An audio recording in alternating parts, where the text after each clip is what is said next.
Praise God. ఈ రోజు దేవుని జీవవాక్యము ఎఫెసీయులకు వ్రాసిన పత్రిక 5వ అధ్యాయము 21వ వచనము. క్రీస్తు యందలి భయముతో ఒకనికొకడు లోబడి ఉండుడి. Ephesians chapter 5 verse 21. Submit to one another out of reverence for Christ. ప్రియ సహోదరి సహోదరుడా, మనము యేసయ్య యందు భయముతో ఒకనికొకడు ఎలా లోబడాలో దేవుని వాక్యం స్పష్టంగా సెలవిస్తుంది. భార్యలు తమ భర్తలకు లోబడి జీవించాలి. ఎలాగైతే సంఘము క్రీస్తునకు లోబడిందో భార్యలు కూడా ప్రతి విషయంలోనూ తమ భర్తకి లోబడవలెను. భర్తలు తమ భార్యలను ప్రేమించాలి. ఎలాగైతే క్రీస్తు సంఘమును ప్రేమించి వాక్యముతో ఉదక స్నానం చేత దానిని పవిత్రపరచి పరిశుద్ధపరచుటకై సంఘము కొరకు తనను తాను యేసయ్య సిలువకు అప్పగించుకున్నాడు.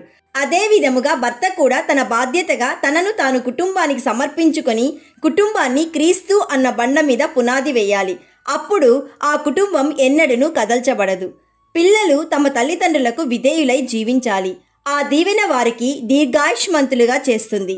దాసులు యథార్థమైన హృదయము గలవారై భయముతోనూ వణుకుతోనూ ఎలాగైతే యేసయ్యకు లోబడతారో అలాగే మీ యజమానులైన వారికి విధేయులై ఉండుడి. యజమానులు దాసులను బెదిరించుట మాని ఎటువంటి పక్షపాతము లేకుండా ప్రవర్తించాలి.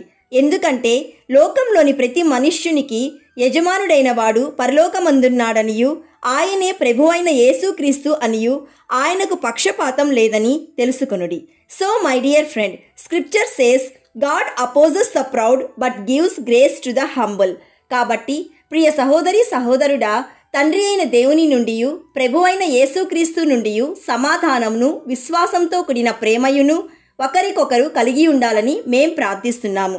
నమ్మిన వారందరూ ప్రార్థనలో ఏకీభవించండి. యేసయ్య, ఈరోజు మాకిచ్చిన జీవవాక్యం బట్టి నిన్ను స్తుతిస్తున్నాము. తండ్రి, మాకు లోబడే మనస్తత్వం దయచేయండి.